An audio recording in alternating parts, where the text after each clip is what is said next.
Listen and wait. That's what you do when you hide in the dark. And once you've fired everything you've got at the monster, hiding in the dark is all you can do. 1,000, 1,000. Ever since we'd hacked into the Senate hearing, I'd been listening and waiting, hoping our testimony would find the right ears, afraid O&I would find us first, just sitting here in the shadows. I didn't know where O&I ended and the world began. And it was the not knowing that kept me up. Because even if we had landed a fatal blow, all we could do was watch and wait for gory chunks to surface. So far, the surface was calm. The only thing I knew for sure was Mashak had never shown up. Every day since had been sickeningly silent, and every night, my doubts grew darker, haunted by scenarios that always ended in quiet, black bags. What had I done? Pharaoh and Petrosky could handle themselves, but if O&I had come from Mashak, it was my fault. And now, they would be coming for me. I'd been holed up here for days. Darkness brought nightmares, so I'd stopped sleeping in it. Nighttime was work time, and I kept my display as dim as possible. Only my contact knew I was here, and I wanted it to stay that way. This place was all concrete and dark corners. I'd memorized the sounds the building made, the breeze shushing down the stairwells, the click of the cooling system's hibernation mode, the scurrying of rats in the walls. Anything else, and I would instantly black out my display, crawl beneath the window, and wait on high alert until the sounds and shadows normalized again. Then, I'd count to 100 and crawl back. I hadn't deviated from the protocol once. Till tonight. With the storm pounding on the roof, screaming through the high vents, I was effectively deaf. Anyone could have snuck up on me. All of the concrete was echoing, and all those dark corners seemed to be coming alive, coming down the hall, and I tried to remind myself, if anyone came, they'd hit the tripwire. I'd have 5 seconds to hide. But every bump was a footstep. Every howl was a voice, and everything in me told me someone was inside the building. I wasn't going to wait for the tripwire. I slid over to the loose panel on the floor. Beneath it, there was a narrow space. I squeezed into the gap and closed myself in. No matter how hard it stormed, no matter who came for me, no one would find me here. Waiting in the dark. That was the hard part. But spending the night under the floor was the best sleep I'd gotten in weeks. I'm Benjamin Giroux, and this is Hunt the Truth.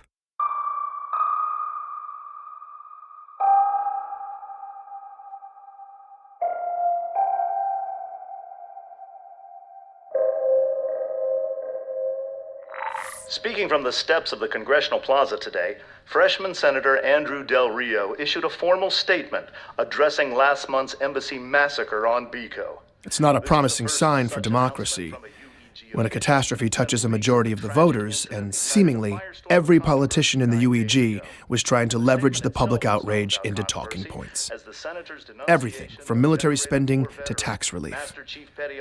Not Senator Andrew Del Rio, though. His sights were centered on one narrow target. Of the fallen Spartan yet. So, the Master Chief stormed an assembly of peace activists and began to gun people down. Now, I'm sorry, but the Spartan 2s are fundamentally flawed and dangerously outdated. They are an embarrassment and danger with their rusting tech and degraded neurology. But we just keep bleeding taxpayers dry. Well, now we're seeing the real cost. That program isn't built on faded glory, but faded principles.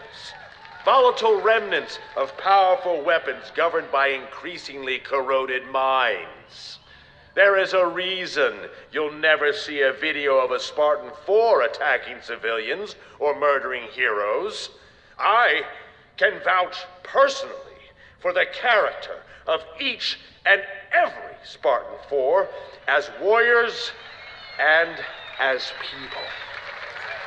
After the tragic events on Biko, I don't think there's a person alive who could say the same for the Spartan 2s. Mark my words. If we fail to decommission the Spartan 2s, there will be more Bikos, and there will be more massacres. Nobody wants to say it, but damn it, somebody has to.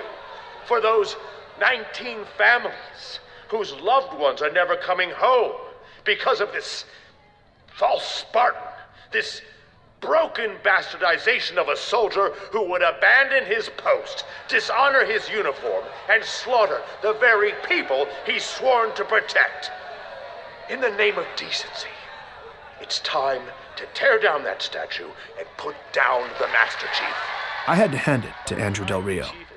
The man had focus. However much I hated Del Rio, and the whole propaganda machine, the leaks, the video, the report, they didn't lie. The chief shot Ambassador Sekibo's bodyguard at point-blank range, grabbed the ambassador, then escaped with the alien delegation in a hail of gunfire and dropped off Sekibo's body the next day. Those were the facts. And no matter how corrupt these politicians were, I couldn't argue with the evidence. Chief needed to come in and face due process so we could know the truth. I still believed in the chief. I believed that his legend would be restored, and I knew that there had to be more to this story. I don't know if I'd become overconfident by daylight or distracted by Del Rio, but I didn't even hear the intruder until they tripped the alarm. Oh, God. Oh, God. Crap. What? Ray? Is that you? Yeah. I'm caught in your booby trap. What are you doing here? You weren't supposed to come until tomorrow. You scared the hell out of me, man. Okay, can we hold that thought? I'm all wrapped up in, like, dental floss and camping gear, and this looks like something my daughter would make. Well, the tripwire wasn't dental floss. It was fishing line tied to my mess kit balanced on a ledge. Here, just get Very effective, actually. Pick your foot up. You look terrible. Oh, thanks, Ray. My life in exile wasn't glamorous. Cot, toilet, sink. My clothes doubled as bedding. Outside of research, my daily regimen featured canned goods, sink washing, stretching, and security checks. I felt like I was back on the front lines. Place looks also terrible. Super helpful, Ray. Thank you. Wait. What route did you take to get here? Did you avoid Relax. I took maximum precautions, Ben. As far as any unethical government surveillance is concerned, I'm still eating Thai food near my house. I quickly learned Ray had nothing on Mashak, nothing on Congress. Okay, but then what? News from the fashion world? What do you got? That, or the truth about Biko. Apparently, after a Mashak slush combing tutorial, Ray had been listening. And a few days ago, he'd hit on an exotic frequency going somewhere it shouldn't. The Sangheili, the alien race from the Biko peace talks, had sent an official transmission to UEG servers on Earth the day after the leaks. And on their end, the government had buried it deep. That's the Sangheili clan leader saying they had nothing to do with the massacre. And the demon wasn't responsible either. And neither did the demon. The Sangheili referred to the chief as the demon. Probably because Chief had killed thousands of their soldiers over the years, so they weren't doing him a solid. Besides, the Sangheili were all about the truth. If they shut up your embassy and sent you a message about it, it would be boasting about kill count, not an appeal for justice. Why do you sit silent while your people demand unjust blood? He's making it sound like Biko's lusting for vengeance. Huh? No, I've been looking at Biko for days. Look, it's totally peaceful there. Exactly. I did some checking, though. That feed is an old loop. The Outer Colonies are mostly cut off from us, but someone's cut Biko off from everybody. Nobody outside Biko knows what's happening there, and it's ugly. Ray had managed to track down Ravi, a scavenger who had made his living going terrible places, then selling intel to the highest bidder. He'd been sitting on Biko fact-gathering since Sekibo's funeral. And for this job, Ray was getting his money's worth. Protests, riots, martial law, but since the funerals, not a single prominent figure on Biko has said a word about any of it. At least not in public. Off the record, Ravi's embassy contacts were livid. Sekibo's people wanted to make a statement, clear the Sangheili, but they couldn't. The magistrate, Laurel Adams, had silenced the leadership and the media. Nobody was talking. How does she have the authority to do that? She doesn't. Adams is a puppet. The gag order came from Earth. The UEG? Why would they squash the massacre? To protect the chief? Nope. To cover their own asses. After uncovering a serious security threat 1 week before the talks, Ambassador Sekibo had petitioned the UEG for support. Badly needed support. But the senators blew him off with an automatic rejection. Sekibo's office had no choice. Regional stability was hanging in the balance, so they went ahead with the talks. And it broke. Very bad. Gag order landed, media silence. And off the record, the only answer Ravi could get when he asked who did it was not the Sangheili.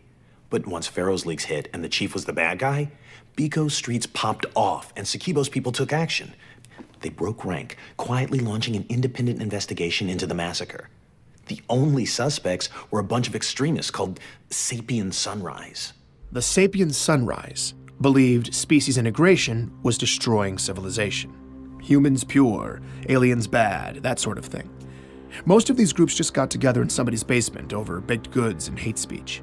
But Ray was pulling up terrorist dossiers, donor registries, military protocols.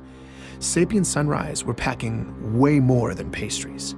And Sekibo's talks would have represented everything they hated. Here's the overview. They did it. Well, that's a short investigation. They plotted to assassinate Ambassador Sekibo, frame the aliens, and end the peace talks.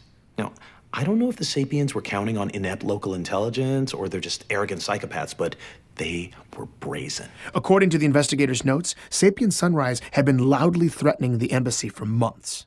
No wonder the gag order had frustrated the diplomats.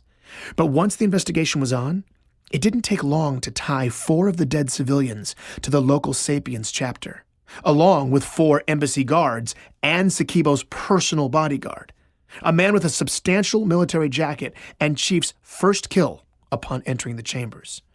All in all, 9 Sapiens were at the embassy that day. And the chief took out every single one of them. Damn. And there's evidence that the chief didn't kill a single innocent. Wait, what evidence? That's not in the video. Apparently, there's a second video. Ray, do you have it? No, but it's out there. Coroner's reports, too. What? Can we get it? No, But what about the UEG communications with the magistrate? We could prove they were negligent in denying Sekibo's security request. Ravi couldn't get that either. The gag order came back down hard, Ben. They went silent again? After all that, they just stopped investigating. Ravi thinks the UEG must have offered the diplomats something sweet. Yeah, how about clearing the chief and the Sangheili and throwing the Sapiens into a hole? I mean, come on. We're lucky we got this.